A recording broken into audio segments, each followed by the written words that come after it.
আসসালামু আলাইকুম। আজ একাদশ দ্বাদশ শ্রেণীর আইসিটি এইচএসসি আইসিটি সংখ্যা পদ্ধতি রূপান্তর কিভাবে সংখ্যা পদ্ধতি রূপান্তর করা যায় সেটাই শেখাবো আজ।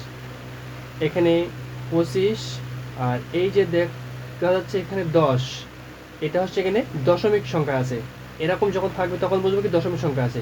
এটাকে বাইনারিতে রূপান্তর করার কথা বলা হয়েছে। কিসে? দশমিক থেকে বাইনারিতে রূপান্তরের কথা বলা হয়েছে। তাহলে যে বাইনারি থেকে দশমিক থেকে যদি বাইনারিতে রূপান্তর করতে হয় তাহলে সেই নিয়মটা আমি লিখে দিয়েছি, মানে সংখ্যা আকারে প্রকাশ করা যায়। দশমিক থেকে বাইনারিতে রূপান্তর করতে হলে বাইনারির বেস বা ভিত্তি, তাহলে এখানে খেয়াল করতে হবে যে বাইনারি বেস বা ভিত্তি কত, 2 দিয়ে দশমিক মানকে ভাগ দিতে হবে। কোন সংখ্যার ক্ষেত্রে? পূর্ণ সংখ্যার ক্ষেত্রে। তাহলে এখানে আমি দুইটি পূর্ণ সংখ্যা লিখেছি, একটা হচ্ছে 25 আর একটা 125। এগুলো কিন্তু খুব সুন্দর করে খেয়াল করো, তাহলে সংখ্যা পদ্ধতি রূপান্তর তোমাদের পক্ষে করা কোনো ব্যাপার না। ঠিক আছে, তো আমি সেই পূর্ণ সংখ্যা করে দিচ্ছি। তাহলে কি বলেছি? দশমিক থেকে কিসে করা হচ্ছে? বাইনারিতে করা হচ্ছে। দশমিক থেকে বাইনারিতে, তাহলে বাইনারি বেস বা ভিত্তি কত? 2। এই 2 25 ভিতর কয়বার যায়? যেহেতু বলেছি ভাগ করতে, তাহলে 2 একটি কত? 2, 2 দুগুণে কত? 4, হাতে থাকছে কত? 1, সেই একটা এই ডাইন সাইডে বসবে। এরপরে আবারও 2 দিয়ে যাবে, 6 দুগুণে কত? 12, এরপরে ভাগশেষ কিছু নেই, তাহলে এখানে 0 থাকবে, এই পাশে যাবে ডান সাইডে। এরপরে 2, 3 দুগুণে কত? 6, আবারও ভাগশেষ আমার নেই, তাহলে এখানে 0। আবারও 2, 2 3 ভিতর কয়বার যায়? একবার। 2 কে কত? 2, হাতে থাকছে কত, মানে ভাগশেষ 1।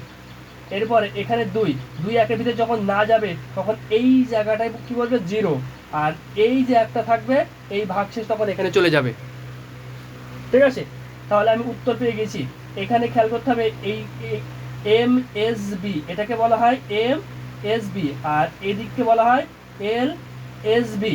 ঠিক আছে, তাহলে এখানে আমি লিখবো 2 5, এইটা দশমিক থেকে কিছু করছি বাইনারিতে, তাহলে কি পাইছি?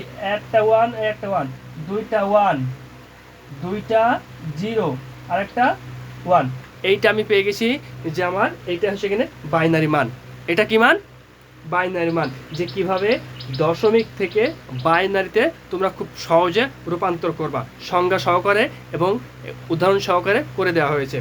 এরপর আরেকটা আসি, এখানে কত? তাহলে দশমিক থেকে বাইনারিতে করছি, তাহলে এর বেজ ভিত্তি কত? 2।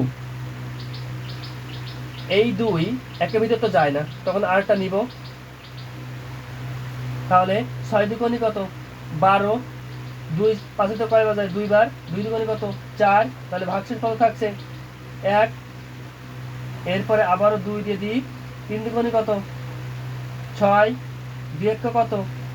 2, এখানে ভাগশেষ আমার কিছু আছে 0, তাহলে এখানে 0 বসালাম। এরপরে 2, 15 দুগুণে কত হয়? 30, ভাগশেষ কত? 1। এখানে 2, 7 দুগুণে কত? 14, ভাগশেষ কত? 1। 2, 3 দুগুণে কত? 6, ভাগশেষ কত? 1। 2, 2 একটা কত? 2, ভাগশেষ কত? 1, এখানে বসালাম।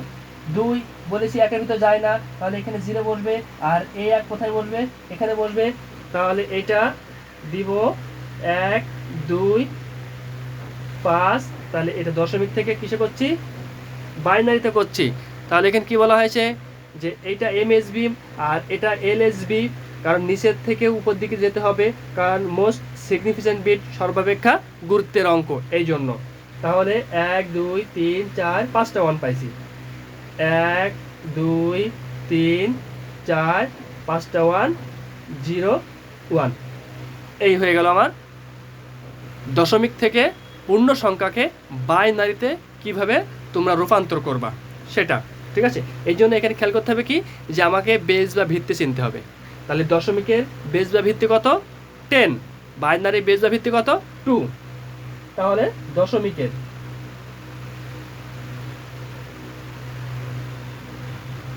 দশমিকের বেস কত? 10।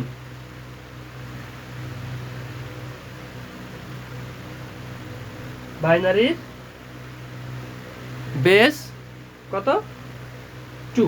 এই দুইটা জিনিস মনে রাখতে হবে, ঠিক আছে? যদি এই ভিডিওটি দেখে ভালো লাগে বা তোমাদের কোনো উপকার মনে হয়, তাহলে তোমরা এই ভিডিওটিকে শেয়ার করে তোমার বন্ধুদেরকে সহযোগিতা করতে পারো।